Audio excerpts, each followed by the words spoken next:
तो नमस्कार दोस्तों, स्वागत है मगन ट्यूटोरियल्स में। उम्मीद करता हूं सब लोग स्वस्थ होंगे, व्यस्त होंगे, ज़बरदस्त होंगे। दोस्तों, मैंने बहुत पहले ही आप लोगों से कह दिया था कि कुछ लोग मनमानी करने की कोशिश कर रहे हैं और ये मनमानी कहीं आगे चल के भारी न पड़ जाए।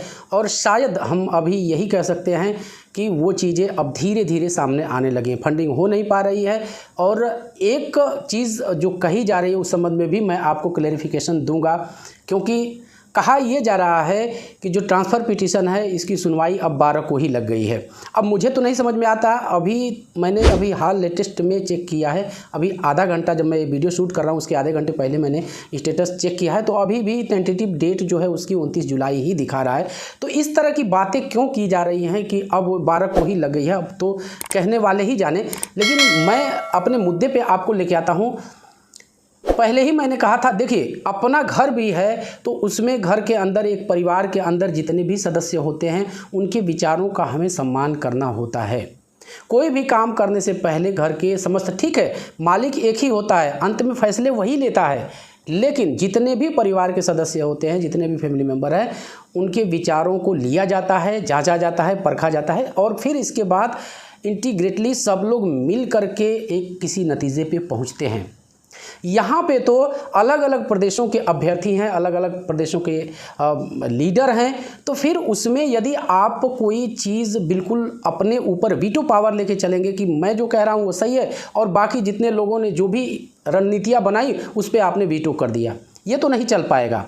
यहाँ पे यदि एनआईएएस डीएलएड अपनी दुर्गति की तरफ जा रहा है तो मैं सीधे जिम्मेदार कहूँगा कि इसके लिए शीर्ष नेतृत्व ही जिम्मेदार है। और यदि भविष्य में एनआईएएस डीएलएड का कुछ बुरा होता है तो निश्चित, नो डाउट, मैं कहूँगा कि यही लोग जिम्मेदार हैं। मैंने बहुत पहले आपसे कहा था, मैंने कम्युनिटी पोस्ट भी कल डाली थी, मुझे समय नहीं मिल पाया कि मैं आपके सामने आ सकूँ। मैंने कहा था कि आपको फंडिंग नहीं रोकनी है। जी हाँ, फंडिंग नहीं रोकनी है आपको। बाकी जो चीज़ें हैं हम लोग उस पर नज़र रखे हुए हैं। विश्वास कीजिए, हम कोई अहित नहीं होने देंगे।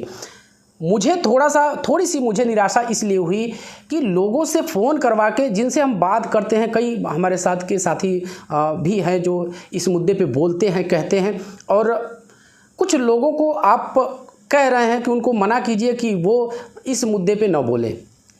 यानी कि आप सीधे जो एक अभिव्यक्ति की स्वतंत्रता हमारे संविधान ने हमें दिया है उसको भी आप छीनने की कोशिश कर रहे हैं। क्या इस समय ये पॉसिबल है? हम एक लोकतांत्रिक देश में निवास करते हैं। क्या आपकी इस तरह की चीज़ों से हम पीछे हट जाएं? क्या आप जो कुछ भी कर रहे हैं उसका हम मूक समर्थन कर दें, बिल्कुल अंध भक्त बन जाएं आपके? ये तो हमसे नहीं हो पाएगा।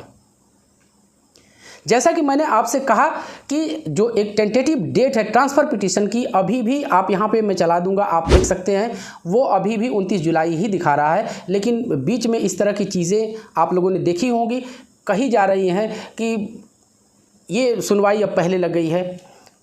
ये बात सही है कहीं ना कहीं, हालांकि स्टेटमेंट सामने नहीं आया।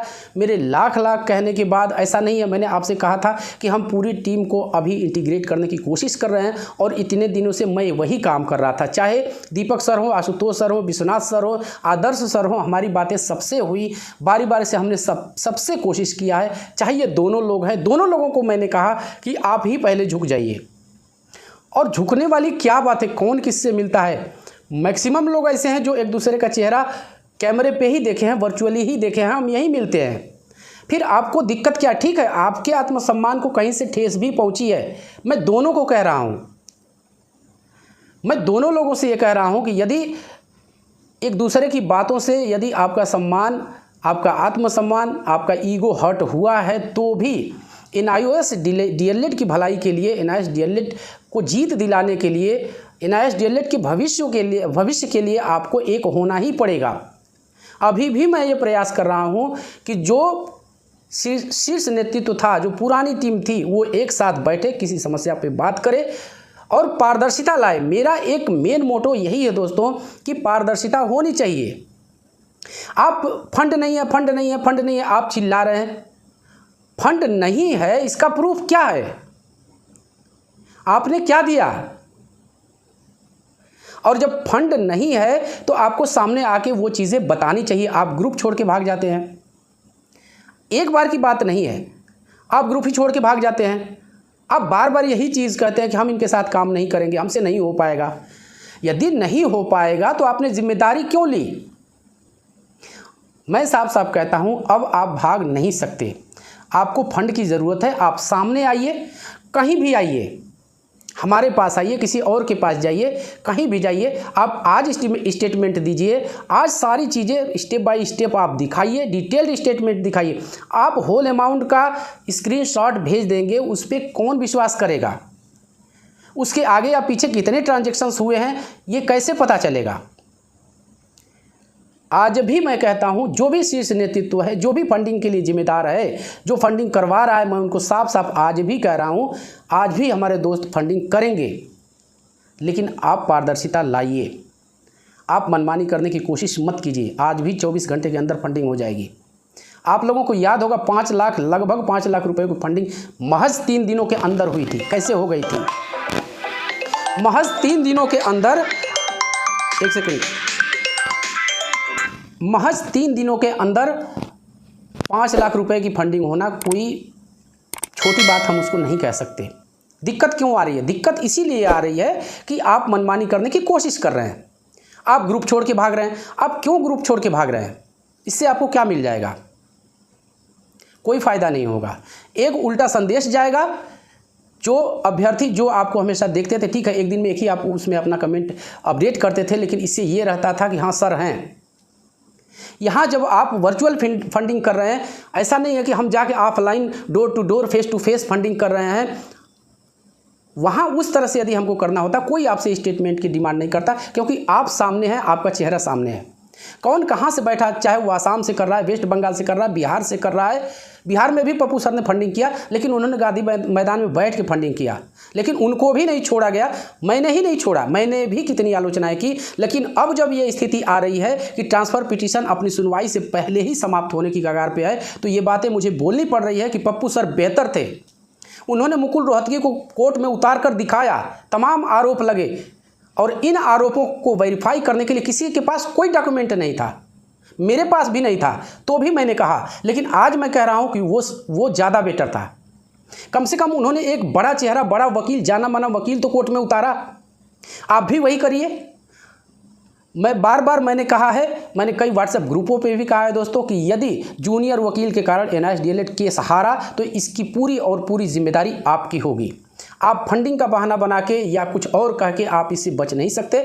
यदि आपने जिम्मेदारी ले ली है तो इस केस को आपको इसके अंजाम तक पहुंचाना ही पड़ेगा। दोस्तों, मैं आपसे हाथ जोड़ के विनती कर रहा हूं, प्लीज़ आप लोग फंडिंग ना रोकिएगा। आप लोग फंडिंग कीजिए, हम स्टेटमेंट लाएंगे आप लोगों के लिए। हम वो हर चीज़ करेंगे जहाँ पे पारदर्शिता हो, जहाँ NIS DLED का भला हो।